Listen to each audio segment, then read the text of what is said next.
بسم اللہ الرحمن الرحیم۔ تو آج ہم نے کتاب الصلاۃ کا آغاز کرنا ہے۔ کمپیریٹیو فقہ میں الفقہ المقارن ہم اس کا مطالعہ کر رہے ہیں۔ تو کتاب الطہارہ کے بعد ہمارا سیکنڈ چیپٹر ہے کتاب الصلاۃ، ٹھیک ہے، نماز کے مسائل۔ تو سب سے پہلی بات جو ہے وہ نماز کی اہمیت کے بارے میں، اس کی سگنیفیکنس کے بارے میں۔ بہت ساری روایات ہیں۔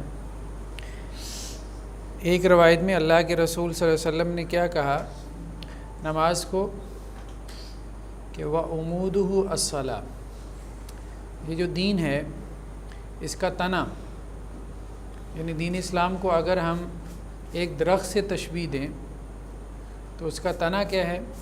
وہ نماز ہے۔ بغیر تنے کے کوئی درخت نہیں ہوتا، بغیر نماز کے کوئی دین نہیں۔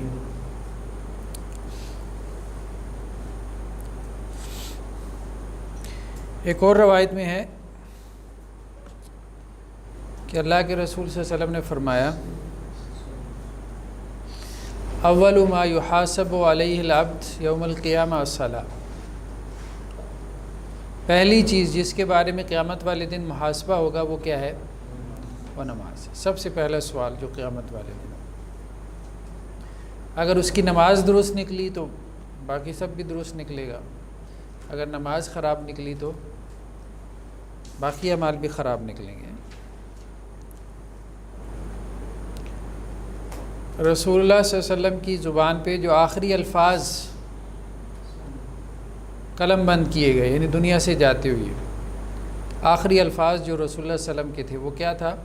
الصلاۃ الصلاۃ وما ملکت ایمانکم، نماز نماز اور اپنے غلاموں کا خیال رکھنا، یعنی اپنے ماتحت۔ تو اللہ کے حقوق میں سے نماز کا تذکرہ کر دیا اور بندوں کے حقوق میں سے غلاموں کے حقوق کا ذکر کر دیا۔ پھر قرآن مجید میں تو بہت ساری آیات ہیں جو نماز کے بارے میں ہیں۔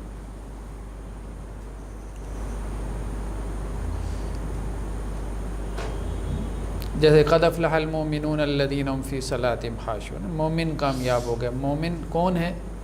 مومن کو قرآن مجید نے کیسے ڈیفائن کیا؟ مومن وہ ہے جو نماز خشوع اور خضوع سے ادا کرتے۔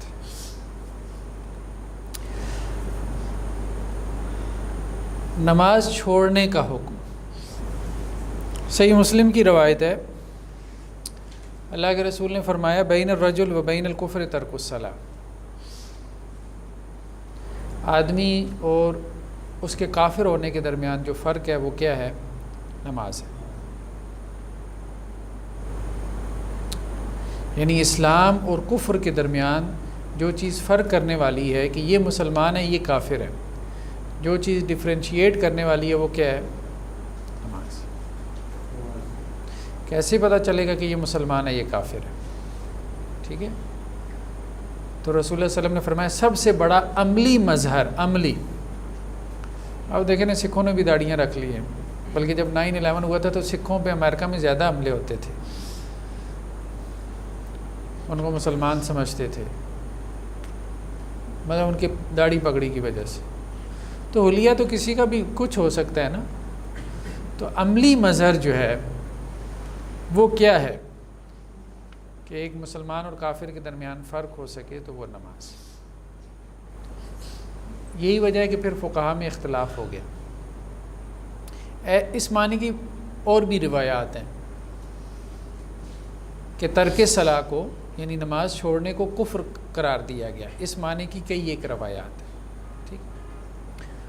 تو اب فقہا میں اختلاف ہو گیا کہ نماز چھوڑنا کیا یہ کفر ہے کہ نہیں، یا نماز چھوڑنے سے آدمی کافر ہو جاتا ہے کہ نہیں، اس میں اختلاف ہے۔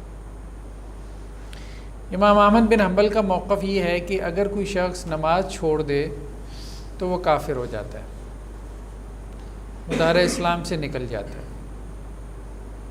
اسے دوبارہ کلمہ پڑھنا پڑے گا۔ تو امام احمد بن حنبل جو ہے وہ یہ کہتے ہیں کہ نماز چھوڑنے والا، ترک کرنے والا کافر ہے، ٹھیک ہے. اور یہی فتویٰ آج بھی سعودی علماء دیتے ہیں، وہاں اس حوالے سے سختی ہے. بلکہ وہ تو یہ بھی کہتے ہیں کہ یہ مطلب اب جیسے کسی شیخ سے جو ہے وہ کسی خاتون نے سوال پوچھا کہ میرا خاوند فوت ہو گیا، تو وہ وراثت کا مسئلہ بعد میں بتاتے ہیں، پہلے پوچھتے ہیں نماز پڑھتا سی.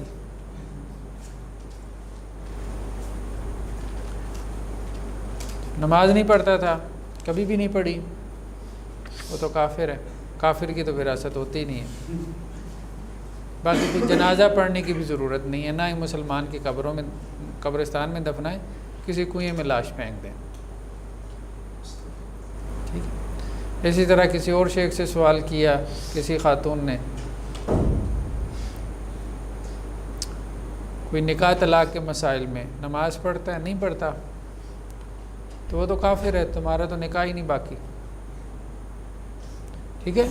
تو وہ صرف فتویٰ نہیں دیتے کہ وہ کافر ہو گیا، اس کے اثرات بھی مرتب کرتے ہیں.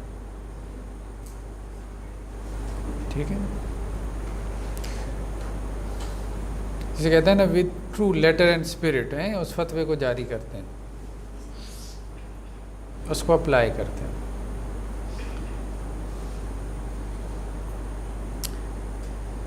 امام مالک اور امام شافعی کا موقف یہ ہے کہ کافر نہیں ہوتا، کافر نہیں ہوتا، لیکن نماز چھوڑنا اتنا بڑا گناہ ہے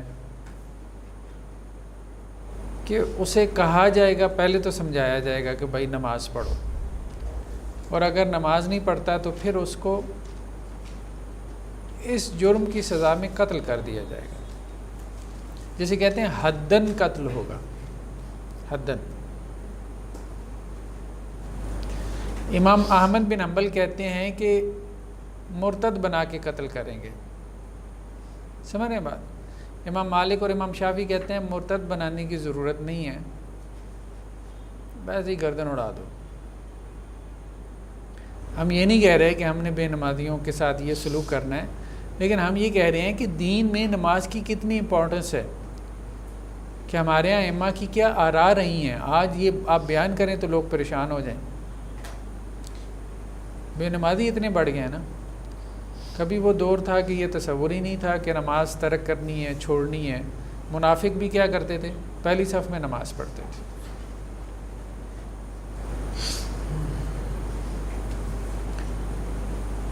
تو اب یہ تصور ہی نہیں ہے کہ جی نماز بھی پڑھنی ہے. سب سے جو ہے وہ ہلکی رائے امام ابو حنیفہ کی ہے. وہ یہ کہتے ہیں کہ جو نماز نہیں پڑھتا اس کو قید کر دیا جائے، جیل میں ڈال دیں، یا تو مرکب جائے یا پھر توبہ کر کے نماز پڑھنا شروع کر دیں.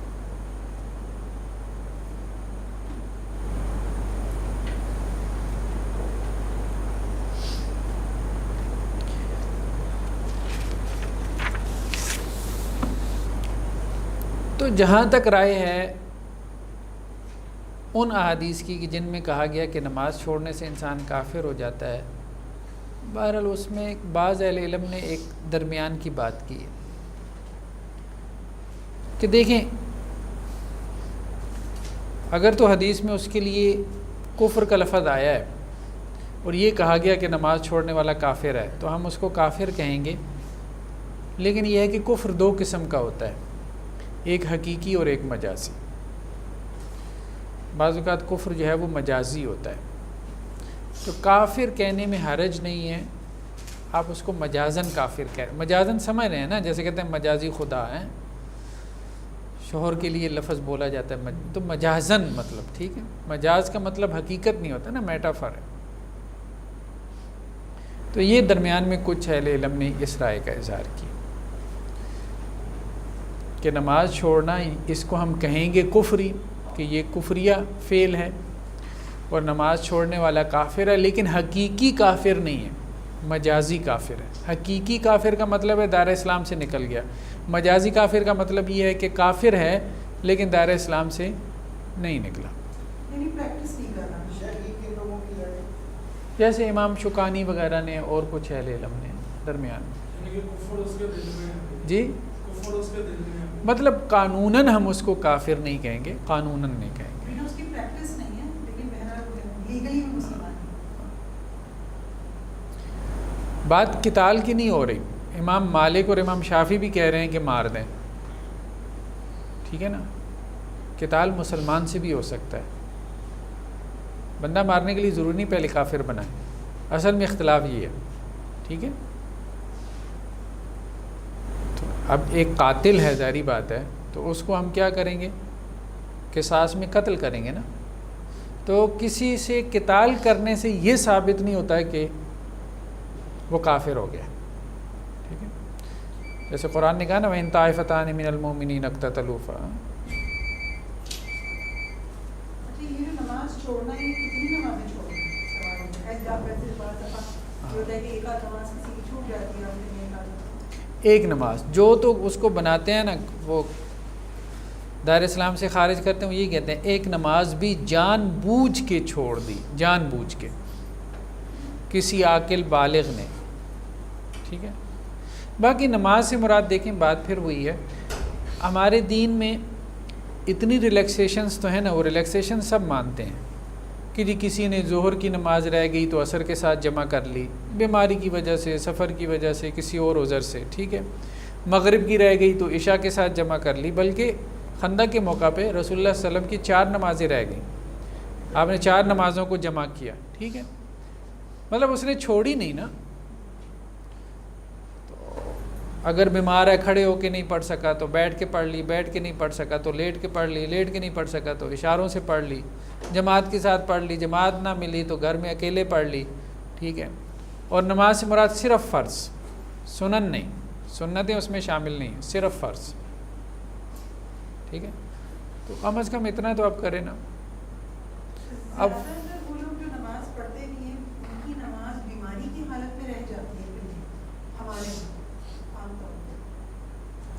ہاں اگر تو بیماری اتنی غالب ہے کہ ہوش و حواس رخصت ہو گئے،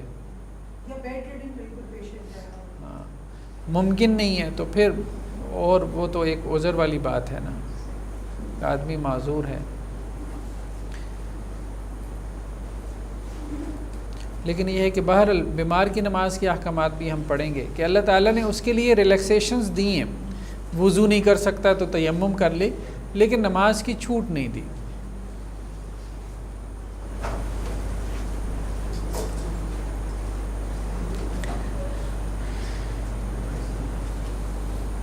امام مالک اور امام شافعی کا آپس میں مناظرہ ہوا، یہ صاحب کتاب نے اس کا تذکرہ کیا.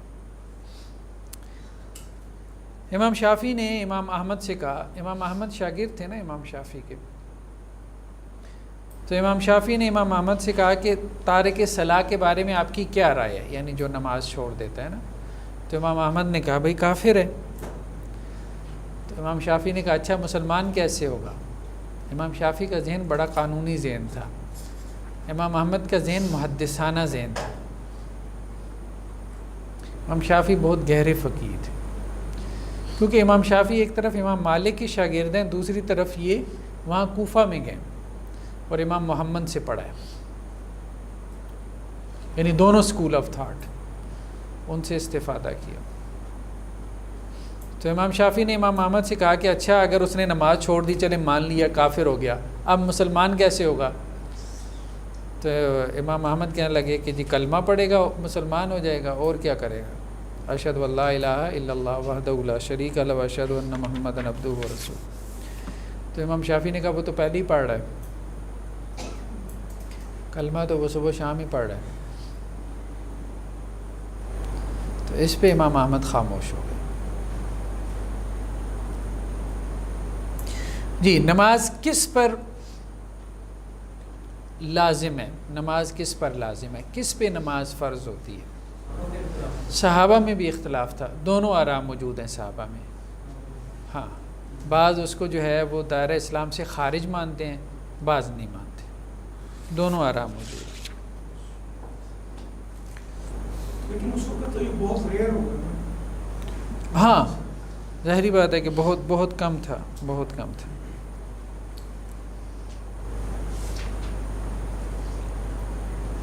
جیسے اب دیکھیں نا بعض روایات بھی ہیں،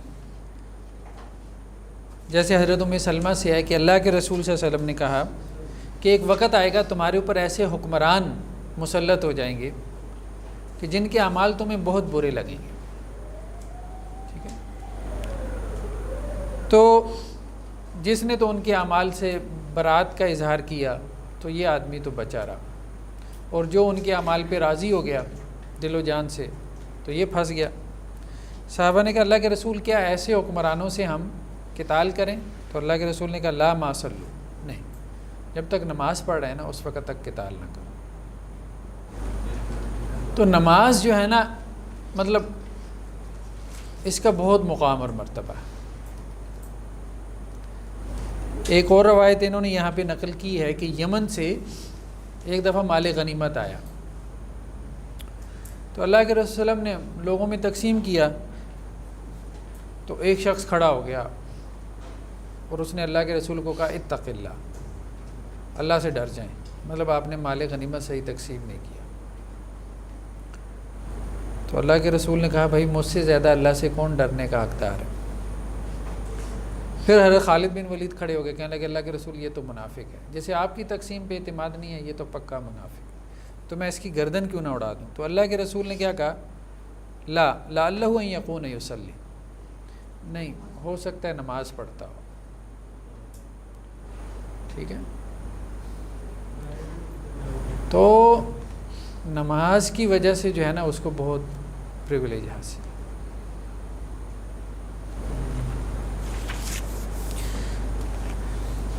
جی کس کے اوپر نماز فرض ہے؟ مسلمان ہو، ظاہری بات ہے نان مسلم کے اوپر تو نہیں ہوگی، عاقل ہو، بالغ ہو، ٹھیک ہے؟ عاقل سے مراد یہ ہے جو مجنون ہے بیچارہ، جس کی عقل مند نہیں، بعض بچے جیسے مینٹلی ریٹارڈڈ ہوتے ہیں، ٹھیک ہے، بچپن سے ہی دماغ کام نہیں کر رہا، تو ایسے شخص کے اوپر تو نماز فرض نہیں ہے۔ اور تیسرا کیا ہے؟ بالغ ہو، ٹھیک ہے؟ اگرچہ بعض احادیث سے یہ پتہ چلتا ہے کہ 10 سال کی عمر میں نماز لازم ہو جاتی ہے، وہ جو روایت ہم نے دیکھی تھی نا۔ ویسے تو شریعت کے احکامات عام طور پہ بلوغت کے بعد ہی لازم ہوتے ہیں، لیکن بہرحال احادیث کی روشنی میں یہ نماز کا حکم ایسا ہے کہ اس سے ظاہراً یہی محسوس ہوتا ہے کہ 10 سال کی عمر میں نماز لازم ہو جاتی ہے، اس لیے تو اس کو پنش کرنے کا حکم دیا گیا۔ اگر اس کے اوپر لازم نہ ہوتی تو پھر اس کے اوپر سزا بھی نہ ہوتی۔ تو 7 سال کی عمر میں بچوں کو کیا کریں؟ حکم دیں، اور 10 سال کی عمر میں اگر وہ نماز نہیں پڑھتے تو پھر ان کو کیا کریں؟ سزا دیں، پنش کریں۔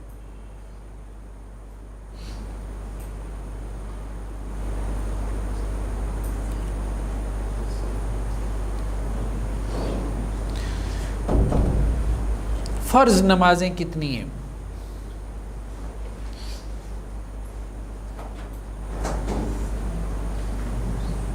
جمہور کے نزدیک 5 نمازیں فرض ہیں، ٹھیک ہے؟ جمہور جیسے ائمہ ثلاثہ ہیں یا محدثین ہیں، ٹھیک ہے؟ ائمہ ثلاثہ کی ٹرم تو اب سمجھ میں آنا شروع ہو گئی نا، امام مالک، امام شافعی، امام احمد۔ اناف کے نزدیک 6 نمازیں ہیں جو لازم ہے، ٹھیک ہے؟ چھٹی نماز ان کے نزدیک وطر ہے۔ وطر الگ نماز ہے۔ وطر کیا ہے؟ الگ نماز ہے، اصلاً یہ رات کی نماز ہے، یہ تو پتہ ہے نا، وطر اصل میں رات کی نماز ہے، تہجد کی نماز ہے۔ اس کا ٹائم یہ عشاء کے ساتھ تو آسانی کے لیے رکھا گیا، اصل اس کا ٹائم کون سا ہے؟ تہجد کا، ٹھیک ہے؟ رات کے مطلب جو last third of the night, کیا کہیں گے؟ رات کا آخری ثلث، آخری تیسرا پہر، ٹھیک۔ لیکن آسانی کے لیے ہمیں یہ کہہ دیا گیا کہ جی اگر کسی کو یہ ہو کہ جی وہ رات کو نہیں اٹھ سکے گا تو وہ کیا کرے؟ اس کو عشاء کے ساتھ پڑھ سکتا ہے۔ اب اصل میں تو یہ تھا کہ عشاء کے ساتھ پڑھ سکتا ہے، تو اب وہ عشاء کا حصہ ہی بن گیا ایک طرح سے، ٹھیک۔ ہم سب لوگ عشاء کے ساتھ ہی اس کو پڑھ لیتے ہیں، تو اس لیے لوگ یہ سمجھتے ہیں شاید یہ عشاء کی نماز کا حصہ ہے۔ یہ عشاء کی نماز نہیں ہے، یہ بیسیکلی تہجد کی نماز ہے، یہ الگ نماز ہے، وطر کی نماز، ٹھیک ہے۔ جمہور کے نزدیک یہ سنت مؤکدہ ہے. وطر کیا ہے؟ سنت مؤکدہ ہے. کیا اصل میں ہم نے پڑھا تھا نا اصول فقہ میں ایک بحث، شاید آپ کو یاد ہو کہ جمہور جو ہے نا وہ وجوب کے قائل نہیں ہے. جب حکم تکلیفی کی ہم نے قسمیں کی تھی نا تو جمہور 5 قسمیں بناتے ہیں. وہ کہتے ہیں یا کوئی چیز فرض ہوتی ہے یا پھر سنت ہوتی ہے، مستحب ہوتی ہے. ٹھیک ہے، تو وہ واجب کے قائل ہی نہیں ہے. ان کے یہاں واجب کی اصطلاح ہی نہیں ہے، یعنی عام طور صرف وہ واجب کی اصطلاح حج میں استعمال کرتے ہیں. ٹھیک ہے، وہ اس کے علاوہ نہیں کرتے. وہ حج میں کیوں کرتے ہیں؟ وہ کہتے ہیں جی حج میں تو چونکہ نص آ گئی ہے نا کہ فرض اور مستحب کے درمیان بھی کچھ اعمال ایسے ہیں جو کہ واجبات میں سے ہیں. تو علاوہ میں وہ کہتے ہیں اب فرض تو ہے نہیں، یہ وطر کی نماز فرض نہیں ہے. فرض نہیں ہے تو کیا ہے؟ وجوب کے تو وہ قائل ہی نہیں ہے، تو وہ کہتے ہیں سنت مؤکدہ ہے. احناف نے چونکہ واجب کی اصطلاح بنائی ہوئی ہے، ٹھیک ہے، فرض اور مستحب کے درمیان ایک اصطلاح واجب کی ہے ان کے. تو اب وہ یہ دلیل دیتے ہیں کہ عام طور پہ احادیث میں کیا آیا ہے، جیسا کہ اللہ کے رسول صلی اللہ علیہ وسلم کی ایک حدیث ہے کہ آپ صلی اللہ علیہ وسلم نے فرمایا 5 صلوات، 5 نمازیں ہیں کاتبہن اللہ علی العباد، جو اللہ نے اپنے بندوں پہ فرض کی ہیں. 5 نمازوں کا مطلب ذکر آیا 5، تو اس لیے جمہور اس طرف گئے ہیں کہ نمازیں اللہ نے 5 ہی فرض کی ہیں، چھٹی کوئی نماز فرض نہیں ہے، یعنی وطر.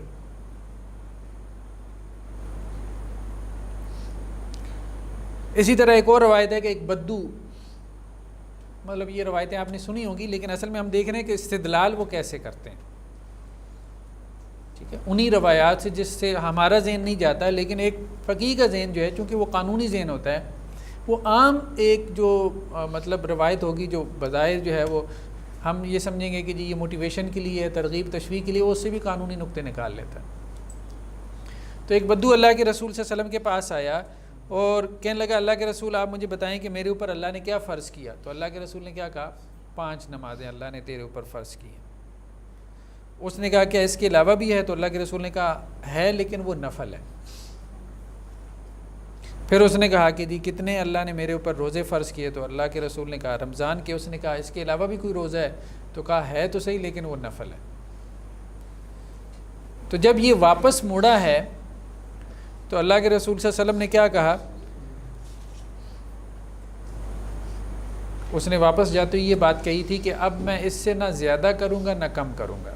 تو اللہ کے رسول نے کہا کہ اگر یہ سچ کہہ رہا ہے تو یہ جنتی ہے. تو اس سے انہوں نے پھر استدلال کیا کہ یہ جو اس نے کہا تھا کہ میں نہ اس سے زیادہ کروں گا 5 نمازوں سے نہ کم کروں گا، بس یہی 5 پڑھوں گا. جی نہیں، جو فرض نہیں ہے ضروری نہیں کہ وہ نفل ہو.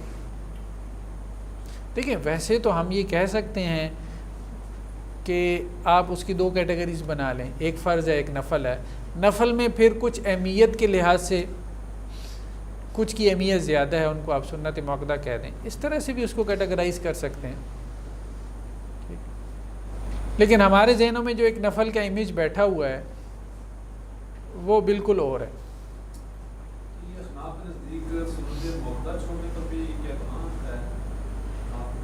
مستقل چھوڑنے پہ گناہ ہے، مستقلاً چھوڑنے پہ.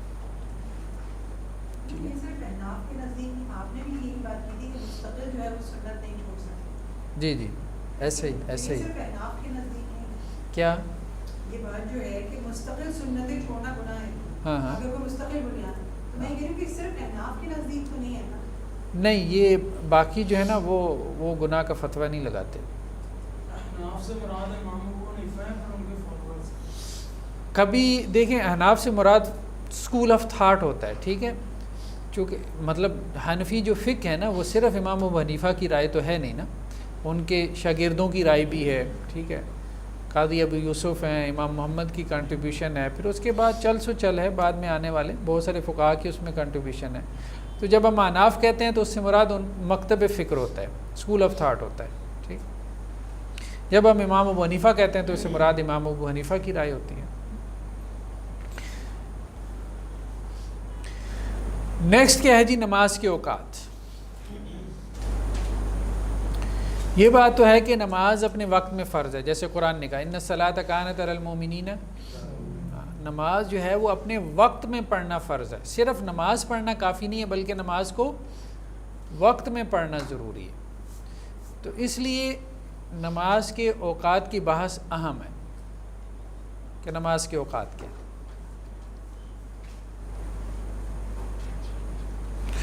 تو قرآن نے جو نماز کے اوقات بیان کیے ہیں وہ اشارتاً ہیں، ٹھیک ہے نا؟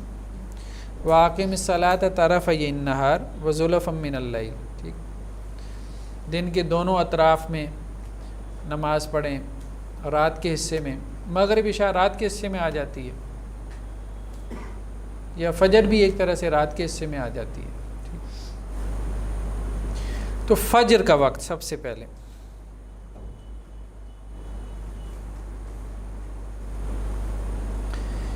ابتدائی اور انتہائی وقت۔ فجر کا ابتدائی وقت کیا ہے؟ طلوع فجر، جسے ہم ڈان کہتے ہیں، ٹھیک ہے، سحری کا وقت۔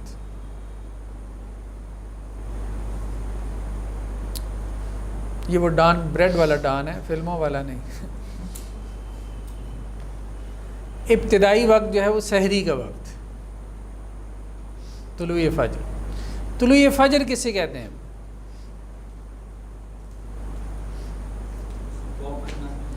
جی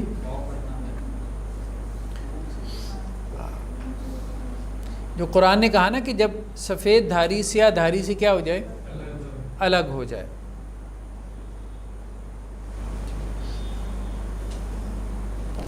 ہوتا کیا ہے کہ سامنے افق پہ، جیسے ہم ہاریزن کہتے ہیں، یعنی جہاں سے سورج طلوع ہونا ہے مشرق میں،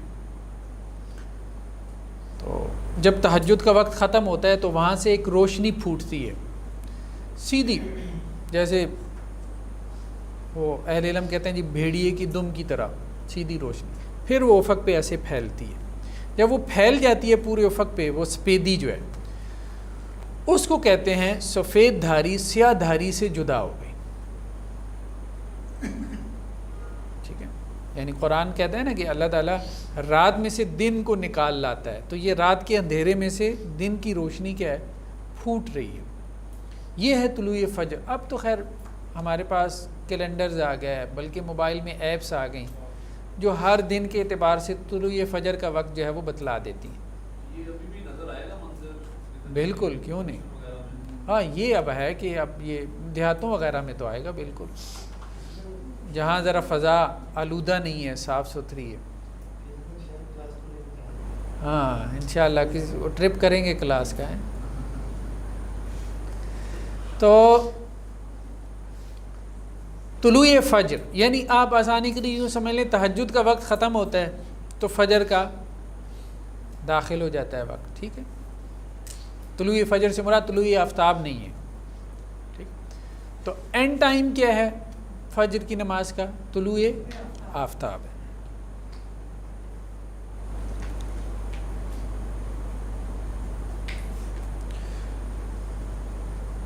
افضل وقت کیا ہے فجر کا؟ ہر نماز کا پھر افضل وقت ہے۔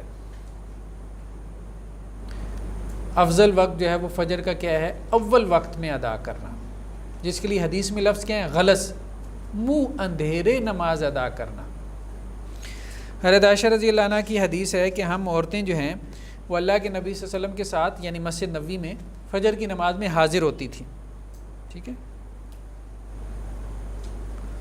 تو جب نماز پڑھ کے ہم واپس آ رہی ہوتی تھیں تو کسی کو معلوم نہیں ہو پڑتا تھا اندھیرے کی وجہ سے کہ مرد ہے یا عورت ہے، مطلب اسٹریٹ لائٹ تو اس وقت ہوتی نہیں تھی، تو مطلب یہ کہ نماز پڑھ کے بھی اتنا اندھیرا ہوتا تھا کہ یہ پہچان نہیں ہو پاتی تھی کہ یہ مرد جا رہا ہے یا عورت جا رہی ہے۔ تو اس سے مراد کیا ہے کہ اللہ کے رسول فجر کی نماز منہ اندھیرے پڑھتے تھے۔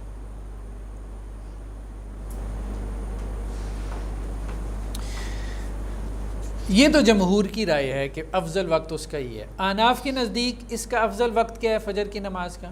جب روشنی ہو جائے، جب روشنی ہو جائے. اس کے پیچھے جو وہ روایات بیان کرتے ہیں اس میں کیا ہے، ایک روایت میں ہے کہ اسفروا بالفجر، فجر کو خوب روشن کرو، یعنی روشنی میں پڑھو. اس کا اسفروا بالفجر نہیں سین سے، فإنه اعظم للأجر، کہ اس سے اجر جو ہے وہ بڑھ جاتا ہے. اچھا یہ جو اسفار ہے باب فعال سے، اس کا معنی اناف نے تو یہ کر لیا اسفروا بالفجر کہ فجر کو روشنی میں پڑھو، لیکن جو دوسرے ہیں وہ کہتے ہیں اس کا یہ معنی نہیں ہے. نہیں سفر نہیں، وہ یہ کہتے ہیں کہ اس سے مراد یہ ہے کہ جیسے اللہ کے رسول صلی اللہ علیہ وسلم بعض اوقات یہ کرتے تھے کہ فجر کی نماز جو ہے اس کو لمبا کر دیتے تھے، لمبی قرات کرتے تھے، یعنی اس کو شروع تو اول وقت میں کیا لیکن ختم اس وقت ہوا کہ جب تھوڑی بہت روشنی ہو گئی.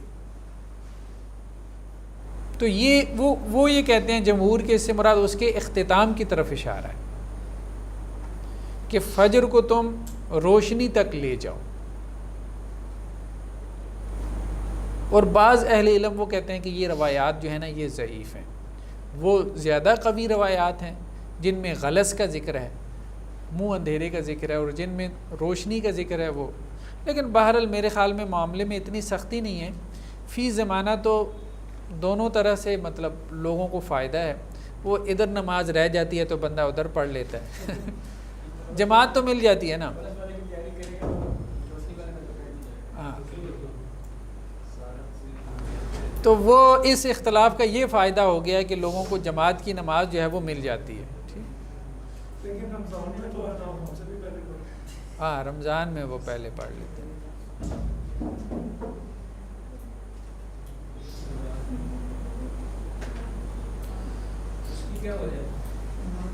آسانی کے لیے وہ اصل میں یہ بھی دیکھتے ہیں نا، وہ اس کی ایک دلیل یہ بھی دیتے ہیں کہ جی ہم یہ جو نماز اس کو لیٹ پڑھتے ہیں تو زیادہ لوگ جماعت میں شامل ہو جاتے ہیں. بہرحال ایک اعتبار سے بات ٹھیک ہے، مطلب لوگ آپ نماز لیٹ کریں گے تو زیادہ لوگ شامل ہو جائیں گے.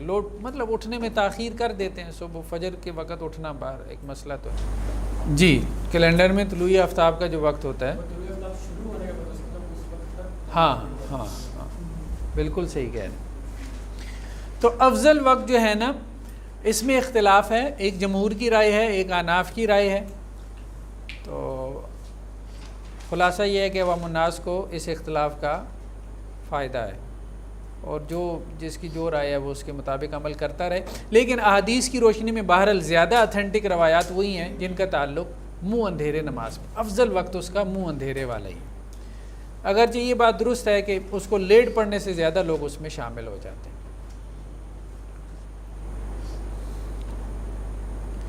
جی دوسرا یہ ہے کہ اس کا جو انتہائی وقت ہے وہ طلوع آفتاب ہے. رسول اللہ صلی اللہ علیہ وسلم کی ایک حدیث ہے کہ جس میں آپ صلی اللہ علیہ وسلم نے فرمایا کہ اگر سورج طلوع ہونے سے پہلے تم ایک رکعت پا لو، بعض روایات میں یہ بھی ہے کہ ایک سجدہ پا لو، سجدے سے مراد ایک رکعت ہی ہے، تو تم نماز پڑھ لو. سورج طلوع ہونے میں کتنا ٹائم لگتا ہے؟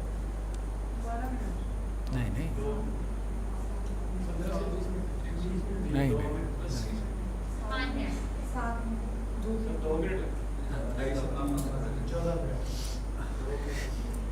سورج جو ہے نا جسے ہم طلوع ہونا کہہ رہے ہیں، اس کی جو گول ٹکیا ہے وہ سامنے جو ہے وہ نکلنا شروع ہوئی ہے افق سے، سمجھ رہے ہیں نا، پہاڑوں کے پیچھے سے یا جہاں زمین اور آسمان ہمیں ملتے نظر آ رہے ہیں، اور وہ پوری باہر آ گئی ہے. 2 منٹ 14 سیکنڈ. کتنا ٹائم لگتا ہے؟ 2 منٹ اور 14 سیکنڈ لگتے ہیں اس کو.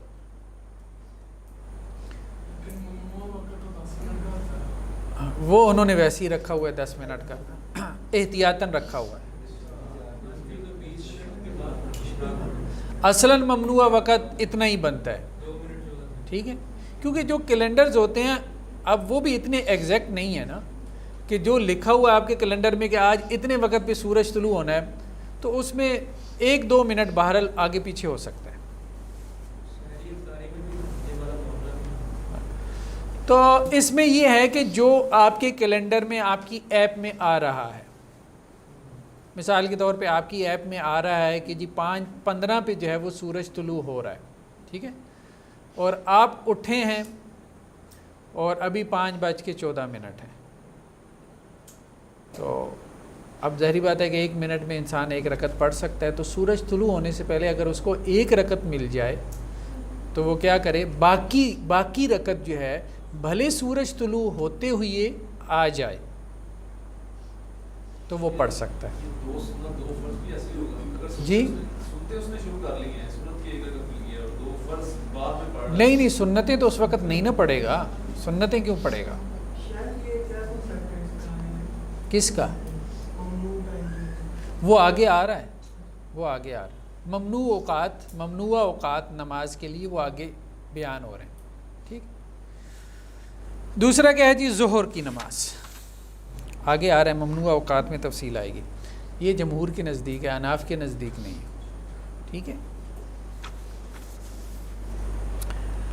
دوسرا کیا ہے، ظہر کی نماز کا ابتدائی وقت کیا ہے، سب کے نزدیک متفق علیہ ہے۔ اچھا، اگر آپ یہ کہہ رہے ہیں فجر کا ابتدائی اور انتہائی وقت، وہ تو متفق علیہ ہے نا، ہم صرف یہ بات کر رہے تھے، نہیں افضل وقت بھی نہیں، وہ جو 1 رکعت والی بات کر رہے تھے، یعنی ایک جزئی مسئلے میں اختلاف ہو گیا، وہ ہم آگے دیکھتے ہیں اس کو۔ ظہر کی نماز کا ابتدائی وقت کیا ہے، زوال کا وقت، جس کو زینت کہتے ہیں، مطلب سورج جو ہے وہ عین جسے ہم کہتے ہیں ہمارے سر پر ہو، عین سر پہ تو نہیں ہوتا ہے، ظاہری بات ہے، لیکن وہ تعبیراً یہ اس طرح سے کہا جاتا ہے۔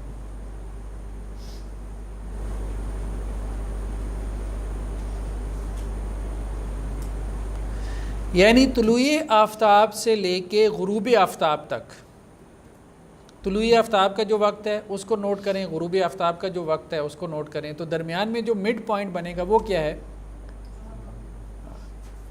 نہیں یہ زوال نہیں ہے، یہ تو عین وہ اصل میں زوال کا مطلب یہ نہیں ہے، ٹھیک ہے، لیکن ہمارے ہاں اس کو زوال کہہ دیتے ہیں۔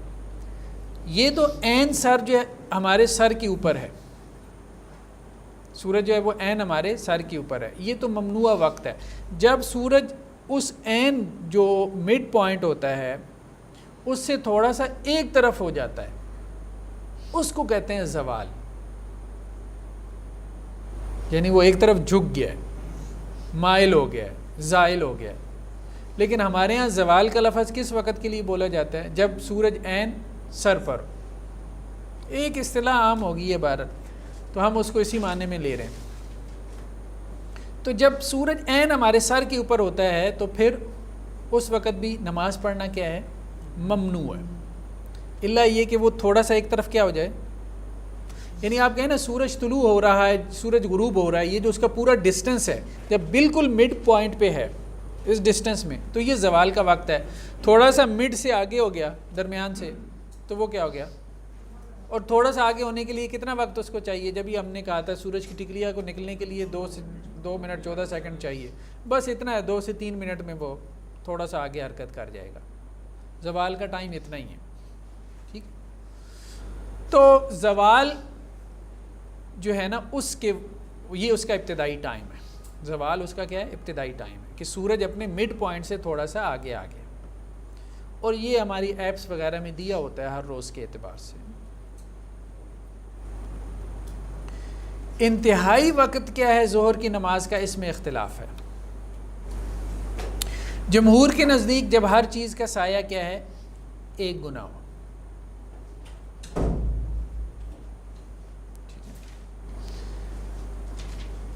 یعنی آپ کا قد اگر 5 فٹ 9 انچ ہے، ٹھیک ہے، تو زمین پہ جو سایہ پڑ رہا ہے آپ کا وہ کتنا ہو، 5 فٹ 9 انچ، ہر چیز کا سایہ اس کے مثل ہو جائے۔ اس میں وہ والے ایڈ نہیں کریں گے جو زوال کے وقت جو سایہ ایڈیشن کر رہے ہیں؟ ہاں وہ ایڈیشن کرتے ہیں، ہاں وہ کرتے ہیں، ٹھیک ہے، وہ ٹیکنیکلی آپ کی بات درست ہے۔ اس کو ایک منٹ ریپیٹ کر دیجیے۔ جی جب ہر چیز کا سایہ جو ہے وہ کیا ہے؟ ایک گنا ہو جائے، ہر چیز کا سایہ اس کی لینتھ کے برابر ہو جائے.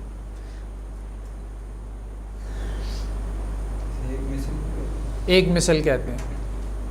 صاحبین کا فتویٰ بھی یہی ہے. صاحبین سے مراد کون ہے؟ قاضی ابو یوسف اور امام محمد، ان کا بھی فتویٰ یہی ہے. لیکن امام ابو حنیفہ کا فتویٰ یہ ہے کہ جب ہر چیز کا سایہ کیا ہو جائے؟ مثلین ہو جائے، دو گنا ہو جائے، تو پھر ظہر کی نماز کا اینڈ ٹائم بنتا ہے. یعنی اس میں اختلاف صرف امام ابو حنیفہ کا ہے. ان کے شاگرد بھی جو ہے وہ جمہور کے ساتھ ہے.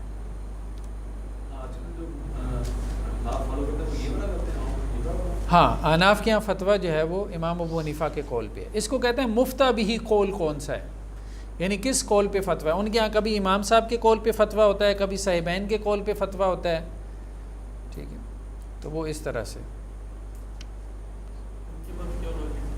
جی ہاں، وہ لاجک ابھی ہم بیان کرتے ہیں. دیکھیں، جمہور کی دلیل تو حدیث جبریل ہے کہ حضرت جبریل علیہ السلام اللہ کے رسول کے پاس آئے. جیسا کہ امام بخاری نے کہا نا کہ نمازوں کے اوقات میں سب سے اتھینٹک ترین روایت یہ ہے، یعنی خود حضرت جبریل آ کے اوقات سکھا رہے ہیں، چھوٹا واقعہ نہیں تھا.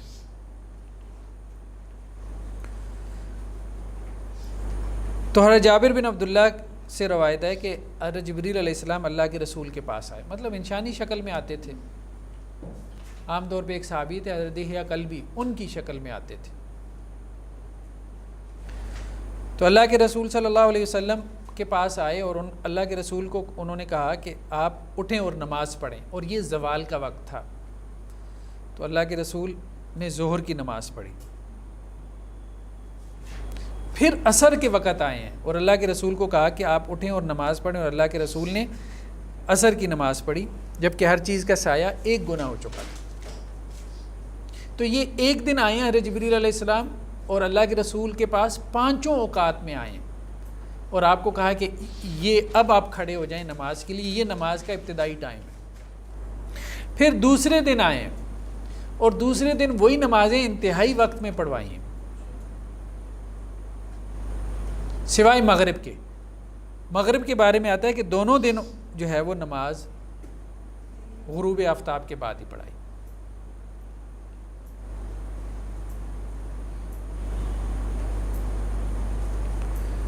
تو پہلے دن جو ہے وہ عشاء کے لیے آئے، جبکہ شفق جو ہے وہ جو سرخی ہوتی ہے، ریڈنس ہوتی ہے، وہ غائب ہو چکی تھی. اور دوسرے دن آئے جبکہ آدھی رات یا ایک تہائی رات گزر، یعنی وہ اینڈ ٹائم.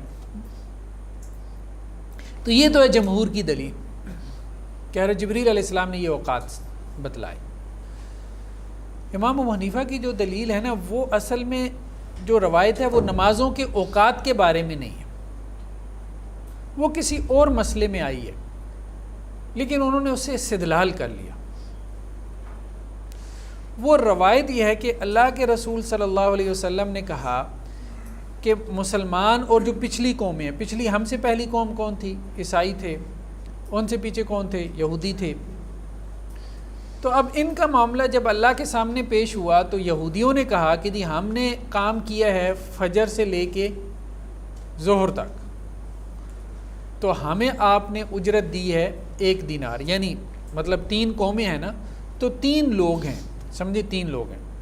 ایک نے مالک سے کہا کہ جی ہم نے فجر سے لے کے ظہر تک کام کیا، آپ نے ہمیں 1 دینار دیا. دوسرے نے کہا ہم نے ظہر سے لے کے عصر تک کام کیا، آپ نے ہمیں 1 دینار دیا. اور تیسرے نے عصر سے مغرب تک کام کیا اور آپ نے اس کو کتنی اجرت دی؟ 2 دینار. تو اللہ کے رسول نے کہا کہ یہ پہلا جو ہے یہ یہود ہیں، دوسرا عیسائی ہیں، اور تیسرے کون ہیں؟ مسلمان ہیں. پہلے 2 نے مالک سے یہ شکایت کی کہ جی تیسرے کا وقت کم ہے اور اجرت اس کی کیا ہے؟ زیادہ ہے. اچھا، یہ بات تھی آخرت کے حوالے سے، ٹھیک ہے نا، آخرت کے حوالے سے بات تھی نا کہ ہمارا وقت ٹائم پیریڈ کم ہے، لیکن یہ ہے کہ ہمارا بحثیت قوم ہمارا اجر جو ہے وہ آخرت میں سب سے زیادہ ہوگا مسلمانوں کا. یعنی ہمارے تھوڑے عمل پہ ہمیں زیادہ اجر ملے گا. اللہ کی مرضی ہے, اللہ تعالیٰ نے پچھلوں کو نہیں اتنا اجر دیا جتنا اتنی عمل پہ ہمیں اس سے ڈبل اجر دے دیا. یہ اصل میں تھا کہ یہ اس امت کی فضیلت ہے. لیکن امام صاحب نے اس سے استدلال یہ نکالا کہ وہ یہ کہہ رہے ہیں کہ ہمارا وقت زیادہ ہے, یعنی وہ بھی جو کہہ رہے ہیں ظہر سے عصر تک ہم نے جو ہے وہ مزدوری کی, وہ یہ کہہ رہے ہیں کہ ہمارا وقت ان سے زیادہ ہے اور ہماری اجرت کم ہے.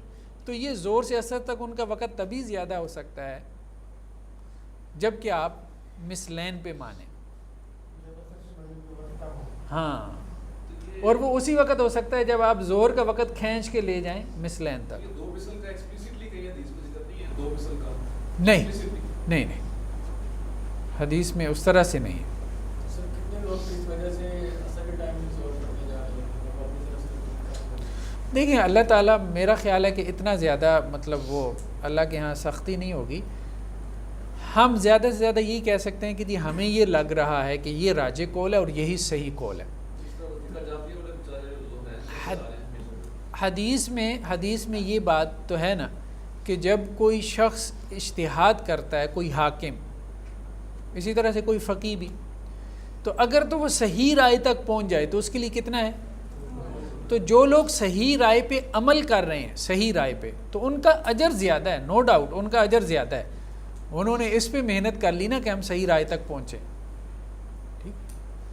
اور جو لوگ جو ہیں وہ صحیح رائے تک نہیں پہنچ پائے تو اللہ نے ان کا اجر بھی ضائع نہیں کیا, ان کو بھی 1 گنا اجر دیا.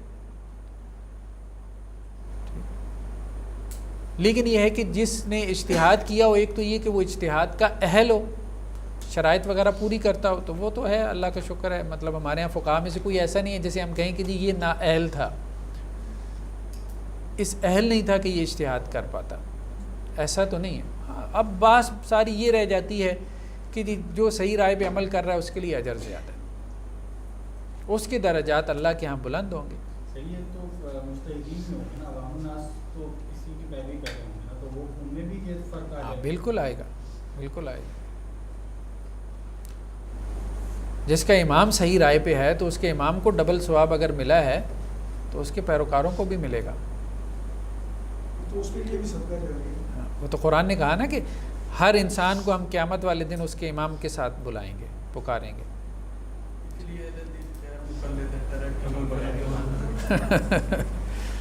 تو ظہر کی نماز جو ہے وہ زیادہ گرمی ہو تو اس کو ٹھنڈا کر کے پڑھنے کا حکم ہے.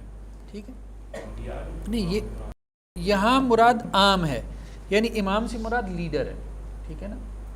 تو انبیاء بھی ہیں, جو آپ کے پولیٹیکل لیڈرز ہوتے ہیں وہ بھی ہیں جن کو لوگ فالو کرتے ہیں. امام سے مراد جس کو دنیا فالو کرتی ہے کسی بھی اعتبار سے.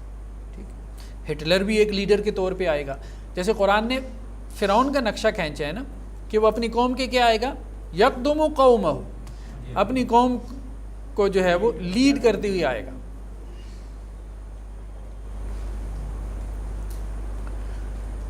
تو ظہر کی نماز جو ہے اگر زیادہ گرمی ہو تو پھر اس کو ٹھنڈا کرنے کا حکم ہے, یعنی تھوڑا سا اس کو. ویسے اس کا افضل وقت یہی ہے ظہر کی نماز کا کہ جب ہی نزالت الشمس, جیسی جو ہے وہ سورج جو ہے وہ ڈھل جائے تو اسی وقت ظہر کی نماز پر افضل وقت یہی ہے. لیکن اگر تھوڑی گرمی ہو تو اس کو کیا کریں, تھوڑا سا تاخیر کر لیں. کتنا, یعنی زوال سے آدھا گھنٹہ لیٹ کر لیں. جی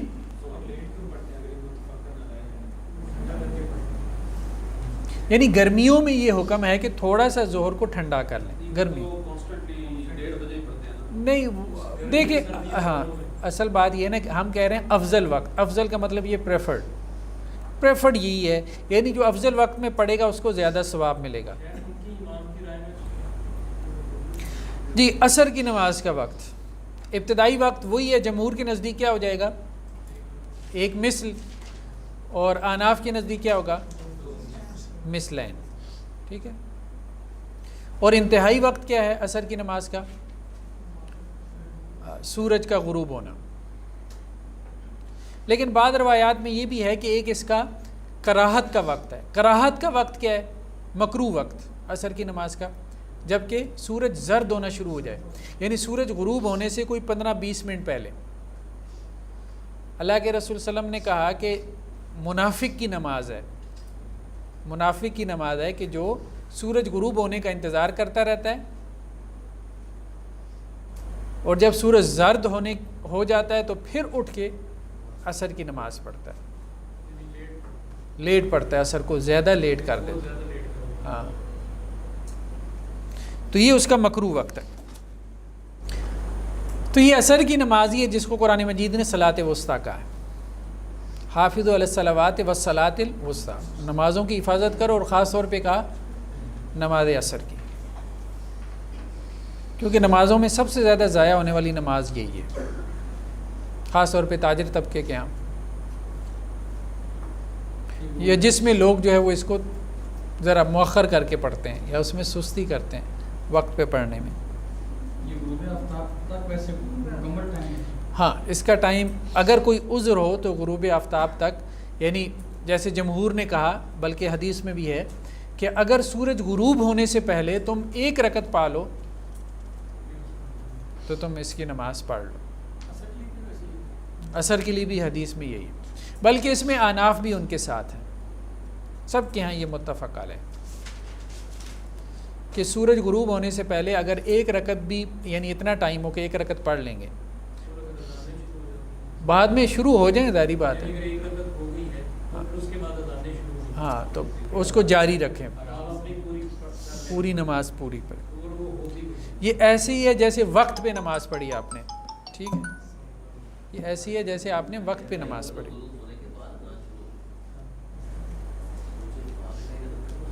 مغرب کی نماز کا وقت،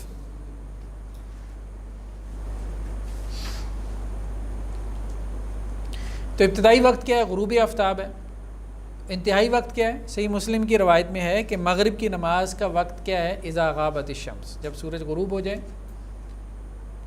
شروع تب ہوتا ہے، اور کب تک باقی رہتا ہے؟ جب تک شفق ختم نہ ہو جائے۔ شفق کہتے ہیں سرخی کو، یعنی جب سورج غروب ہوتا ہے نا، تو جس طرف سورج غروب ہو رہا ہے تو وہاں ایک سرخی آ جاتی ہے، افق پہ ریڈنس آ جاتی ہے، سرخ رنگ، جب تک وہ باقی رہتا ہے اس وقت تک کیا ہے؟ یہ شفق کتنی وقت تک باقی رہتا ہے؟ تقریباً 1 گھنٹہ، تقریباً، مطلب ویری کرتا رہتا ہے، تقریباً 1 گھنٹہ۔ عشاء کی نماز کا وقت، جب شفق جو ہے وہ یعنی سرخی ختم ہو جائے، ٹھیک ہے، یہ ابتدائی وقت ہے۔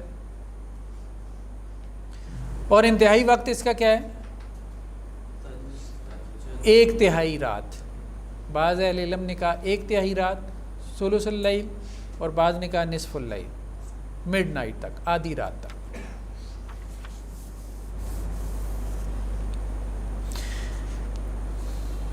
مسند احمد کی روایت میں ہے کہ اللہ کے رسول صلی اللہ علیہ وسلم نے کہا کہ اگر میری امت کے بارے میں مجھے یہ اندیشہ نہ ہوتا کہ میں ان کو مشقت میں ڈال دوں گا، تو میں انہیں حکم دیتا کہ وہ عشاء کی نماز لیٹ کر کے پڑھیں، 1/3 رات تک لیٹ کریں یا نصف رات تک لیٹ کریں، یعنی وہ اپنا آخری عمل کیا کریں؟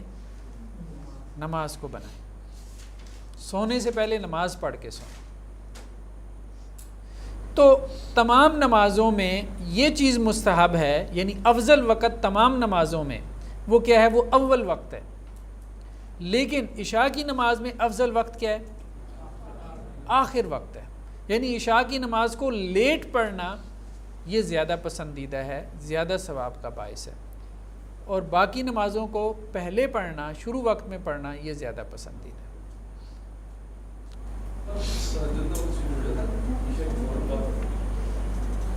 عشاء کے ساتھ تہجد پڑھ سکتے ہیں، ٹھیک ہے، جس کی روٹین نہیں ہے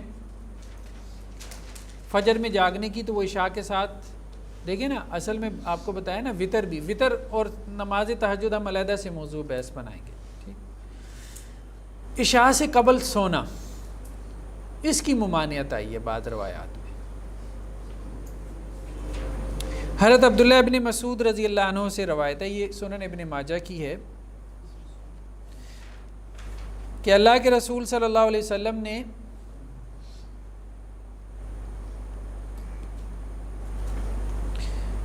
عشاء کے بعد بات چیت کرنے سے منع فرمایا، بلکہ بعض صحابہ کو ڈانٹ بھی دیا۔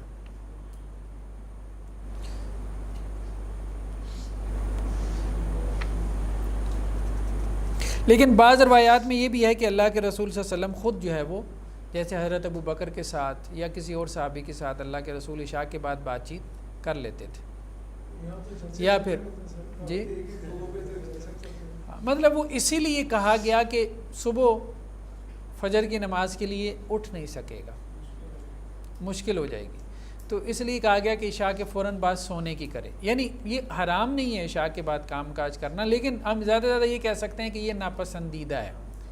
عشاء کے بعد جاگتے رہنا یہ ناپسندیدہ شمار کیا گیا ہے۔ کس وجہ سے؟ کہ صبح فجر کے لیے اٹھنے میں اس کو تنگی ہوگی یا نماز قضا ہو جائے۔ تو بہرحال لائف سٹائل جو ہے نا گھروں کا یہ ایسا بنانا چاہیے کہ عشاء کے بعد سو جائیں لوگ۔ شہروں میں تو مطلب بہت ڈسٹرب ہے یہ لائف سٹائل جو ہے نا، لیکن کوشش کرنی چاہیے۔ جی ممنوع اوقات، فجر کے بعد 5 اوقات جو ہے نا وہ ممنوع اوقات شمار ہوتے ہیں۔ ٹوٹل کتنے ہیں؟ 5 ہیں جن میں نماز پڑھنے سے منع کیا گیا۔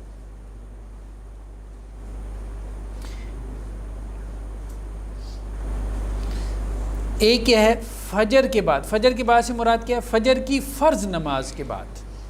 اگر آپ نے فجر کی فرض نماز پڑھ لی ہے، ٹھیک ہے، جماعت کے ساتھ یا اکیلے میں، اب اس کے بعد سے لے کے طلوع آفتاب تک کوئی نفل نماز نہیں ہے،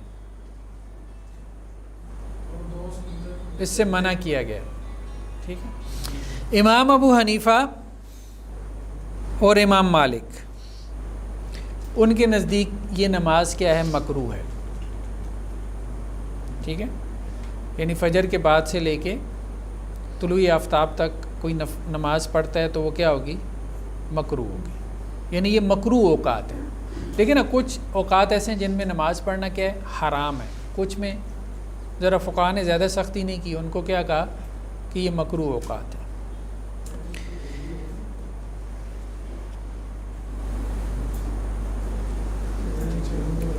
امام شافعی یہ کہتے ہیں کہ اگر تو کوئی سبب موجود ہو تو پھر نماز پڑھ سکتا ہے، ورنہ نہیں۔ سبب سے کیا مراد ہے؟ جیسے سنتیں رہ گئی ہیں، ٹھیک ہے، یا پھر یہ ہے کہ تحیۃ المسجد ہے، مسجد میں اس وقت داخل ہوا ہے تو 2 رکعت تحیۃ المسجد پڑھنا چاہتا ہے، یا وضو کیا ہے اس وقت میں تحیۃ الوضو پڑھنا چاہتا ہے، تو اگر تو کوئی سبب موجود ہے تو پھر پڑھ سکتا ہے۔ جی جی ہاں، قضا جو ہے یہی حکم جو ہے وہ عصر کے بعد کا بھی ہے، کہ امام مالک اور امام ابو حنیفہ کے نزدیک یہ کیا ہیں؟ مکروہ اوقات ہیں۔ امام شافعی کے نزدیک عصر سے مغرب کے درمیان میں اگر کوئی سبب ہو تو نماز پڑھ سکتا ہے۔ امام احمد بن حنبل نے جو استثناء کیا وہ یہ کہتے ہیں کہ صرف طواف کے 2 رکعت پڑھ سکتا ہے، طواف کے 2 رکعت، کیونکہ ایک حدیث میں ہے کہ اللہ کے رسول صلی اللہ علیہ وسلم نے فرمایا کہ کسی بھی شخص کو کسی بھی وقت میں اس گھر کے طواف سے منع نہ کرو۔ تو جب طواف کی اجازت دی ہے 24 گھنٹے، تو وہ طواف کے بعد 2 رکعت پڑھتے ہیں نا مقام ابراہیم پہ، تو اس لیے وہ 2 رکعتیں بھی پڑھ سکتا ہے۔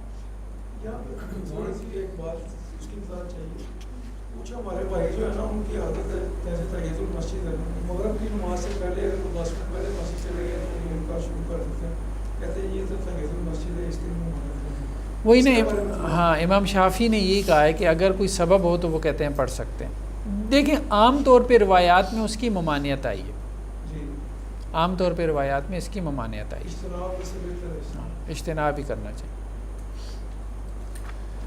اللہ کے رسول صلی اللہ علیہ وسلم کو ایک مرتبہ ایک زوجہ محترمہ نے دیکھا کہ آپ عصر کے بعد نماز پڑھ رہے ہیں، تو انہوں نے کہا کہ آپ ہمیں منع کرتے ہیں، آپ خود پڑھ رہے ہیں۔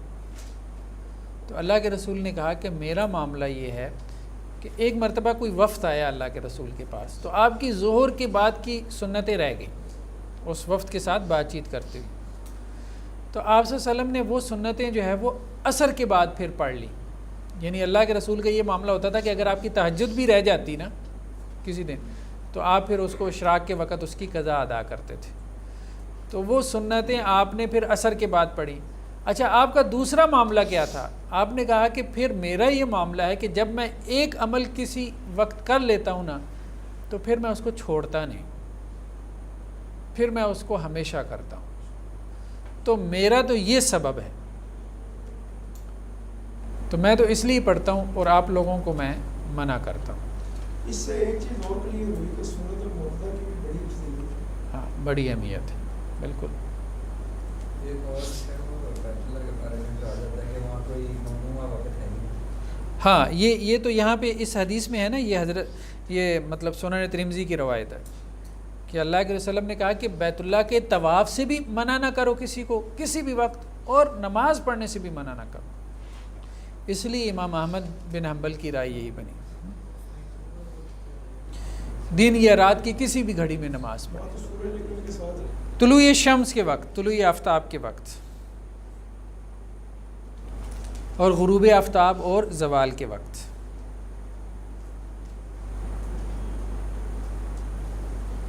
زوال وہی والا جب سورج سر کے اوپر. ہاں، جب سورج سر کے اوپر. تو احناف کے نزدیک تو کوئی نماز بھی ان اوقات میں جائز نہیں ہے. ٹھیک ہے، تینوں اوقات میں، چاہے وہ فرض ہو، چاہے وہ نفل ہو، چاہے وہ قضا ہو، چاہے وہ ادا ہو. ہاں، وہ کہتے ہیں دو نمازیں ہو سکتی ہیں، ایک تو اس دن عصر کی نماز جو ہم نے کہا تھا کہ اگر ایک رکعت پا لی تو، یا پھر نماز جنازہ مجبوری میں. نماز جنازہ بیسیکلی فقہا نے اس کو نماز میں شمار نہیں کیا، کیونکہ اس میں سجدہ رکوع نہیں ہے نا.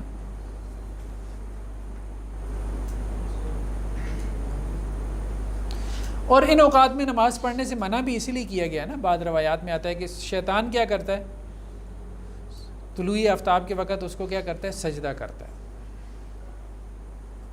آفتاب کو، سورج کو سجدہ کرتا ہے. تو اس وقت میں تم اپنے رب کو اگر سجدہ کرو گے تو وہ کیا ہوگا، اس پہ خوش ہوگا کہ شاید یہ سورج کو سجدہ کر رہے ہیں.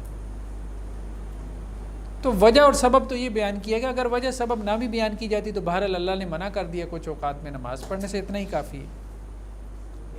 ہاں ہاں، جب سورج طلوع ہو رہا ہے، ہم نے کہا طلوع آفتاب کا مطلب ہے جب سورج طلوع ہو رہا ہے، تو اس وقت میں احناف کے نزدیک فجر کی نماز نہیں پڑھ سکتا. جمہور کہتے ہیں کہ اگر ایک رکعت پہلے پڑھ لی ہے، دوسری رکعت بھلے طلوع آفتاب کے درمیان میں آ گئی ہے تو کوئی حرج نہیں. ہاں، آفتاب طلوع ہونا شروع ہو گیا تو پھر جمہور کہتے ہیں کہ اب اس وقت میں نماز شروع نہ کرے. سمجھ رہے نا بات. مالکیہ کا موقف یہ ہے کہ طلوع اور غروب آفتاب کے وقت نوافل جائز نہیں ہے. نہیں، مالکیہ کی بات ہو رہی ہے کہ طلوع اور غروب آفتاب کے وقت جو ہے نوافل وغیرہ یا کسی قسم کی نماز جائز نہیں ہے. ہاں، نماز جنازہ کی یہ بھی اجازت دیتے ہیں.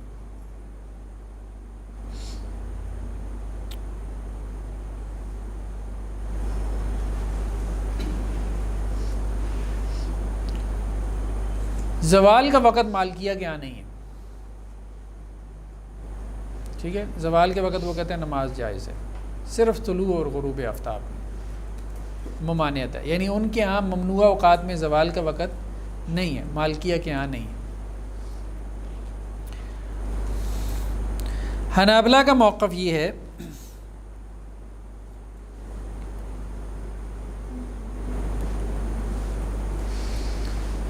کہ تینوں اوقات جو ہے وہ ممنوع اوقات ہیں،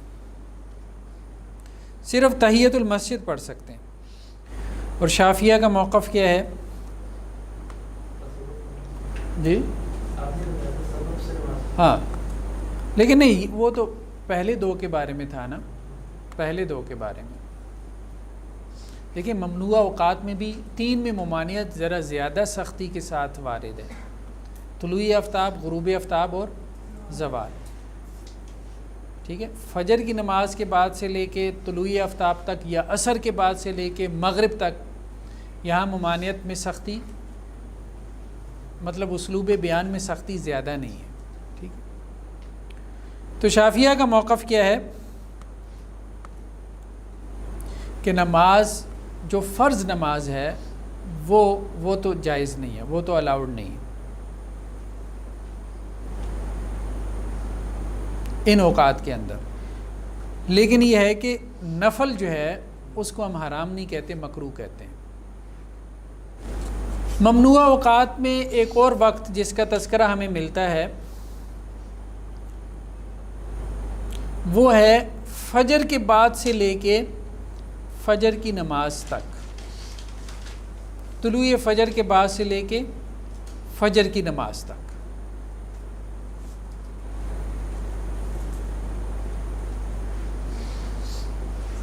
سحری آپ نے کر لی ہے، سحری کے بعد سے لے کے مثال کے طور پہ فجر کی نماز با جماعت تک کوئی نفل نماز پڑھی جا سکتی ہے کہ نہیں؟ تو اس میں بھی عام طور پہ کیا ہے، ممانعت وارد ہوئی ہے۔ ہاں کسی کے وطر رہ گئے ہوں تو وہ پڑھ سکتا ہے، جیسا کہ بعض صحابہ سے مروی حضرت عبداللہ بن عباس وغیرہ سے کہ اگر رات کے وطر رہ جاتے تھے تو وہ ان کی قضا اس وقت میں ادا کر لیتے تھے، ورنہ اس وقت میں 2 سنتوں کے علاوہ کوئی نفل نماز نہیں۔ نوافل پہلی ہی ہیں، یعنی طلوع فجر سے پہلے ہیں جو بھی ہیں تہجد کے نوافل، کوئی نفل نماز نہیں۔ ہاں رات کے اگر وطر رہ گئے ہیں تو وہ پڑھ سکتا ہے، وہ ایک طرح سے قضا ہی ہو جائے گی۔ اسی طرف جب نماز کھڑی ہو جائے، فرض نماز کھڑی ہو جائے تو اس وقت میں سنت پڑھنا، ٹھیک ہے۔ تو اس کے بارے میں کیا روایت ہے کہ جب فرض نماز جو ہے وہ کھڑی ہو جائے تو اس وقت اذا اقیمت الصلاۃ فلا صلاۃ الا المکتوبہ،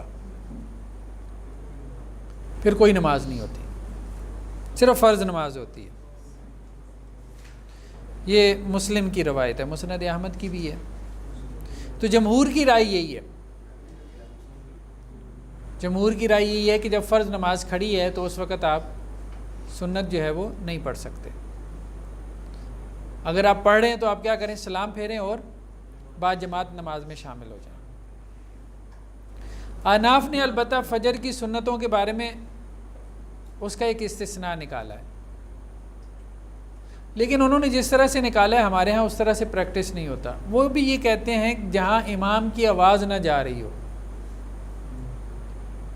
تو وہاں پڑھ سکتا ہے۔ ہاں آج کل تو سپیکر لگے، مطلب وہ یہ کہتے ہیں مسجد سے باہر، جیسے مسجد کے تھڑے پہ اس نے پڑھ لی 2 سنت۔ لیکن اب جو پریکٹس جاری ہے نا کہ آگے نماز کھڑی ہوتی ہے، یا پھر وہ یہ بھی کہتے ہیں کہ جی وہ بھی جب اس کو امید ہو کہ وہ آخری رکعت میں مل جائے گا تو، لیکن یہ جو پریکٹس ہے نا یہ تو بہت عجیب و غریب ہے کہ آپ مسجد میں اب اگلی صف میں جو ہے جماعت ہو رہی ہے، آپ پچھلی صف میں کھڑے ہو کے سنتیں پڑھی جا رہے ہیں، وہ غلط ہے۔ جو آپ نے کہا کہ سنتیں جب پڑھ رہے ہو تو سلام پھیر کے مطلب بیچ میں چھوڑ دیں، بیچ میں چھوڑ دیں، چاہے آپ کے عام میں جی جی۔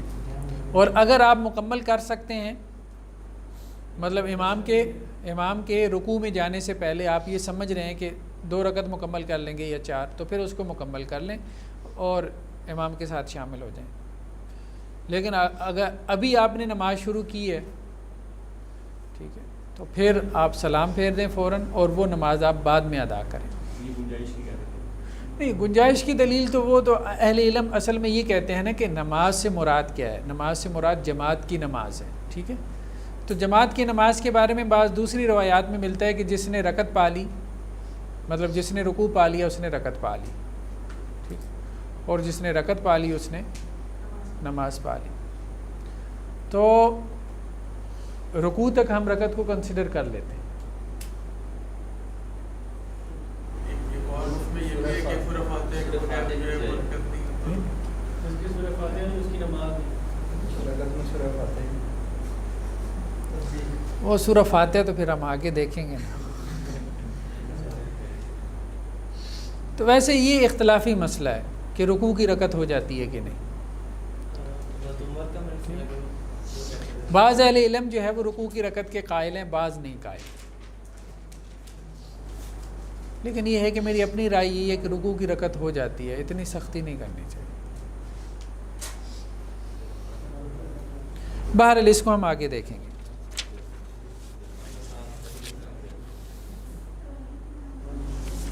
چلیں جی، بس یہ لاسٹ ہے ہمارا آذان، پھر اس کے بعد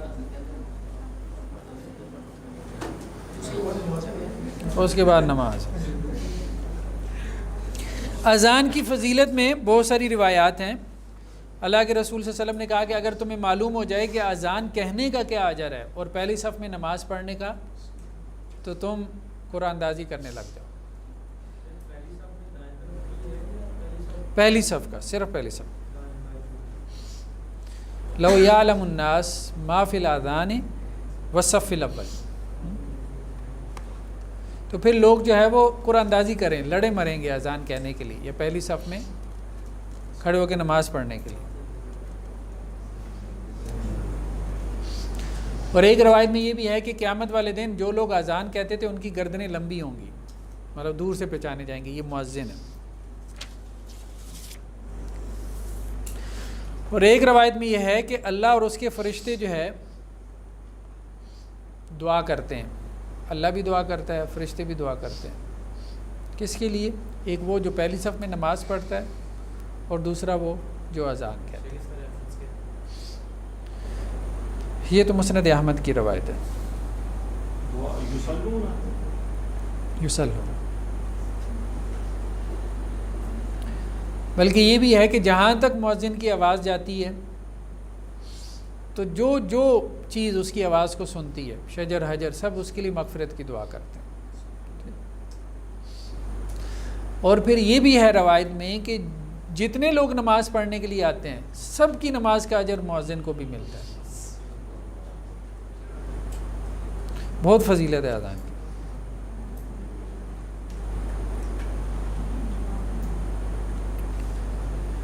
اذان کی جو ہسٹری ہے، شروع میں تو دیکھیں نا کہ مسلمانوں کے ہاں کیا جب نماز فرض ہوئی ہے تو شروع میں اذان نہیں تھی، بلکہ روایات میں کیا آتا ہے کہ لوگ ایک وقت کے اوپر اندازے سے جمع ہو جاتے تھے. جب اندازے سے جمع ہو جاتے تھے تو اللہ کے رسول کا انتظار کرتے تھے، تو اللہ کے رسول آ کے نماز پڑھا دیتے تھے. تو یہ شروع میں رہا. بعد میں پھر کسی صحابی نے خواب دیکھا، ٹھیک ہے. بعض روایات میں یہ بھی ہے مسلمانوں میں مشورہ ہوا کہ جیسے یہ عیسائی جو ہیں یا پچھلی قوموں میں کیا ہے کہ وہ ناقوس بجا کے عبادت کے لیے جمع کرتے ہیں، تو ہم بھی کیوں نہ ناقوس بجائیں، ٹھیک ہے، وہ گھنٹہ وغیرہ بجا لیں. تو وہ ایک صحابی نے پھر خواب میں دیکھا کہ ایک آدمی سے وہ ناقوس بیچ رہا تھا، تو انہوں نے کہا بھائی یہ مجھے بیچ دو. اس نے کہا کیا کرو گے؟ ہم نماز کے لیے جمع کریں گے یہ بجا کے. انہوں نے کہا نہیں، تمہیں میں اس سے بہتر طریقہ بتاتا ہوں. پھر اذان سکھائی ہے. پھر وہ اللہ کے رسول کے پاس آئے ہیں تو اللہ کے رسول نے حضرت بلال کو کہا کہ ہاں یہ اللہ کی طرف سے. پھر حضرت عمر بھی آئے اور انہوں نے کہا کہ میں نے بھی ایسے ہی دیکھا ہے خواب میں، ٹھیک ہے. تو اللہ کی طرف سے یہ طریقہ سکھایا گیا. اذان کی جو الفاظ ہیں 3 طرح سے مروی ہیں.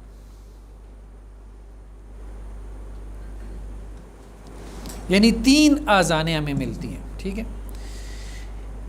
ایک میں 15 کلمات ہیں، ایک میں 17 ہیں، ایک میں 19 ہیں.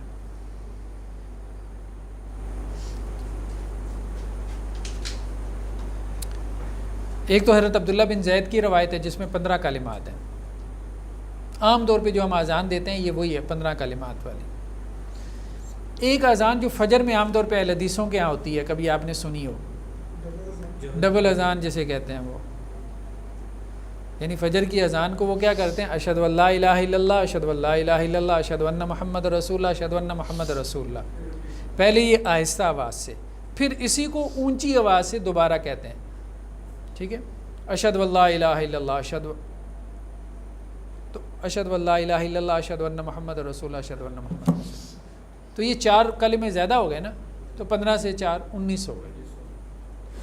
اقامت اقامت میں جو ہے وہ دوہری اقامت کا بھی ذکر ہے،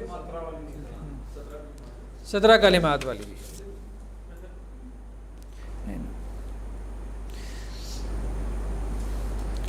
اللہ اکبر اللہ اکبر، اشہد ان لا الہ الا اللہ، اشہد ان لا الہ الا اللہ، اشہد ان محمد رسول اللہ، اشہد ان محمد رسول اللہ، پھر اشہد ان لا الہ الا اللہ، اشہد ان لا الہ الا اللہ، اشہد ان محمد رسول اللہ، اشہد ان محمد رسول اللہ۔ جی پہلا اللہ اکبر 2 مرتبہ ہے، ایک میں 4 مرتبہ ہے اور ایک میں 2 مرتبہ ہے۔ تو جس میں 4 مرتبہ ہے اس میں 19 کلمات ہو گئے، جس میں 2 مرتبہ ہے، یعنی آپ یوں کہہ سکتے ہیں جو جسے ہم ڈبل اذان کہتے ہیں اور عرف میں، اس کے 2 طریقے ہیں۔ جی تو اقامت جو ہے، اقامت اکہری بھی ہے اور دوہری بھی ہے۔ جب ڈبل اذان ہوگی، مطلب اہل حدیث کے ہاں یا بعض فقہا کے ہاں تو یہ ہے نا کہ جب ڈبل اذان ہوگی تو اقامت بھی کیا ہے؟ دوہری ہے، اور اگر اذان سنگل ہے یعنی 15 کلمات والی ہے تو اس میں اکہری اقامت ہے، لیکن احناف کے نزدیک کیا ہے؟ وہ دوہری اقامت کی قائل ہے۔ دیکھیں نا، وہ تو حدیث میں آیا ہے نا کہ اللہ کے رسول نے فلاں کو اس طرح سے اقامت سکھائی، تو وہ کہتے ہیں فلاں کو اس طرح سے اقامت سکھائی تو اس کی اذان بھی تو دیکھیں نا کہ اس کو اذان کیسے سکھائی، تو جمہور اس طرح سے لے لیتے ہیں۔ مطلب ایسا نہیں ہے کہ ایک ہی جو ہے وہ سیٹ کے طور پہ، جیسے کوئی حدیثوں میں یہ چیزیں آئی ہیں سیٹ بنا کے، ایسے تو نہیں نہ ہوا۔ ہاں تو کیفیات سے مراد یہ ہے کہ 3 قسم کی کیفیات ہیں نا، ٹھیک ہے، اذان کی، ہاں 3 طرح سے اذان دے سکتے ہیں، 15 کلمات، 17 کلمات، 19 کلمات۔ تو اقامت بھی کیا ہے؟ یا تو اکہری ہے یا پھر دوہری اقامت۔ ہاں یہ قد قامت الصلاۃ اللہ کے رسول صلی اللہ علیہ وسلم سے نہیں، اس میں بھی بعض روایات ہیں کہ اللہ کے رسول کے ساتھ، بعض روایات ہیں انہوں نے ذکر کیا فقہ سننا۔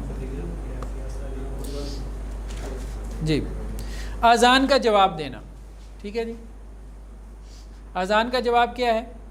جو کلمات مؤذن کہہ رہا ہے وہی کلمات دہرانے ہیں، سوائے حی علی الصلاۃ حی علی الفلاح کے، وہاں پہ کیا کہنا ہے؟ لا حول ولا قوت الا باللہ۔ تو اذان کا جواب دینے کا حکم آیا ہے باقاعدہ۔ اذان کے بعد کی دعا، ٹھیک ہے، یہ بھی سب لوگوں کے علم ہے، اللہم رب ہذہ الدعوۃ التامہ والصلاۃ القائمہ، ٹھیک ہے۔ چلیں جی کافی ہے میرے خیال میں، باقی کل ہم انشاءاللہ سے نیکسٹ ہم شروع کریں گے۔ اذان کے حوالے سے جو مسائل رہ گئے ہیں تو اس کو آپ دیکھ لیں، ٹھیک ہے۔ سبحانک اللہم و بحمدک، نشہد ان لا الہ الا انت، نستغفرک و نتوب۔